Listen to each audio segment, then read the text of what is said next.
वो बात और है, मन को अशांत करने में स्वार्थ और अभिमान। जितना ज़्यादा स्वार्थी आदमी होगा उतना वो स्वार्थ के कारण से सबसे बैर करेगा, भाइयों से भी बैर करेगा, सबसे बैर करेगा।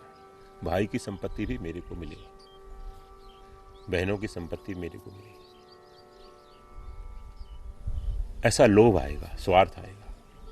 और दूसरा अभिमान, मेरी बात चलना चाहिए, मेरी बात चलना चाहिए। ये दो बातें मन को हम अशुद्ध करती हैं, असंस्कृत करती हैं, अशांत करती हैं। इसलिए साधक निस्वार्थ होता है, निष्कपट होता है, निर्वैर होता है और निरहंकार होता है। निर्ममो निरहंकारा स शांतिम अधिगच्छति। भगवान भगवत गीता में कहते हैं अर्जुन, जो निर्मम है, ममता रहित है और अहंकार रहित है, वही शांति को प्राप्त होता है। उसी के मन में शांति देवी का फ्लैट बनता है, वही शांति रहती है। निर्ममो निरहंकारा स शांतिम अधिगच्छति। और भक्ति योग में कहा, त्यागा शांतिर अनंतरम। त्याग से शांति मिलती है, त्याग से शांति मिलती है। एक ही बात है, बैर का त्याग, आसक्ति का त्याग, राग का त्याग, द्वेष का त्याग, अहंकार का त्याग, स्वार्थ का त्याग, कामनाओं का त्याग, वासनाओं का त्याग। इनको त्याग करने से मन में शांति मिलती है।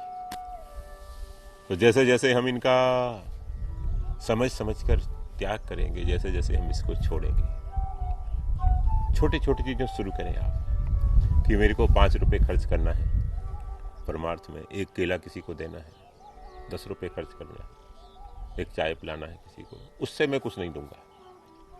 रोज इतना तो मैं कर सकता हूँ। एक रोटी किसी गौ माता को देना है और गौ माता से मैं कुछ मांगूंगा नहीं, अनकंडीशनल।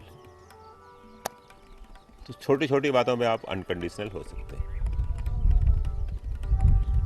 यहां से शुरू करें आप। बहुत आप बड़ा लक्ष्य रखेंगे कि मैं बिल्कुल निष्काम हो जाऊं, लाखों रुपए खर्च करके भी उसका अपना नाम भी ना चाहूं, तो वो तुरंत सहज नहीं होता, संभव नहीं होता, धीरे धीरे होता है। छोटी छोटी बातों में आप इसका मन भी आपका मन भी कहेगा, आपका विचार भी कहेगा कि 10 रुपए के लिए क्या धन्यवाद की अपेक्षा करना, चलो बस चलो, दे के चलो, पीछे मुड़ के मत देखो थैंक यू बोल रहा है या वो गाली दे रहा है कि क्या दिया है, छोटा सा दिया है, इतना पैसा इसके पास, इस कंजूस ने मेरे को केवल 10 रुपए दिए। ये अपेक्षा नहीं करनी हमको, वैसा आपने चलता है। तो छोटी छोटी चीजों से आप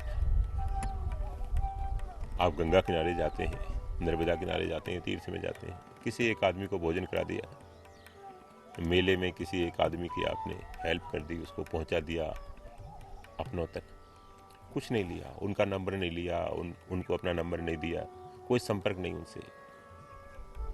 छोटे छोटे लोग समय के लिए मिलते हैं, थोड़े थोड़े समय के लिए मिलते हैं, उसी में कोई मित्र बना लेता है, धर्म भाई बना लेता है, धर्म बहन बना लेता है। ये नहीं बनाना चाहिए, क्योंकि पहले की आसक्ति हमारी टूट नहीं रही मन से, पहले के हमारे स्वार्थ नहीं जा रहे। अब नए नए और क्यों बनाए बंधन, नए नए मन की चंचलता के लिए, मन की अशांति के लिए क्यों बनाए। जिनको हमने बनाया है उनके यहाँ अगर अनुकूलता हो तो हम सुखी हो जाते हैं, खुश हो जाते हैं, और उनके यहाँ प्रतिकूलता हो, उनके घर में कुछ गड़बड़ हो, कोविड हो, तो हम परेशान हो जाते हैं। तो हम राग द्वेष ना करें, हम उनसे कोई संबंध ना बनाए। तो छोटी छोटी चीज़ों में हम निष्काम होना शुरू करें, छोटी छोटी बातों में हम अनकंडीशनल होना शुरू करें। इतना हम कर सकते हैं। एक वस्त्र किसी को दे दिया, कुछ नहीं चाहा, एक गिलास पानी दिया, कुछ नहीं चाहा, एक टैबलेट दी बीमार को, कुछ नहीं चाहा, एक बार हॉस्पिटलाइज कराया, 200-400 रुपये थे। धीरे धीरे बढ़ाते जाएं आप, बढ़ाते बढ़ाते टोटली अनकंडीशनल हो गए आप, बस आपके मन में बड़ी शांति रहेगी, बड़ा आनंद रहेगा। तो बार बार अभ्यास करें, ध्यान का अभ्यास करें, भगवान के नाम जप का अभ्यास करें, और बार बार शरीर से, संसार से बैरागी की भावना करें। इसमें है क्या, मन में विचार करें, इसमें है क्या, ये करें। 3-4 घंटे रोज अभ्यास करें और थोड़ी देर बैठकर विचार भी करें संसार के स्वरूप पर, तो इससे वैराग्य की भावना जगेगी। विगता रागा स वैराग्य। धीरे धीरे राग संसार का अट्रैक्शन नष्ट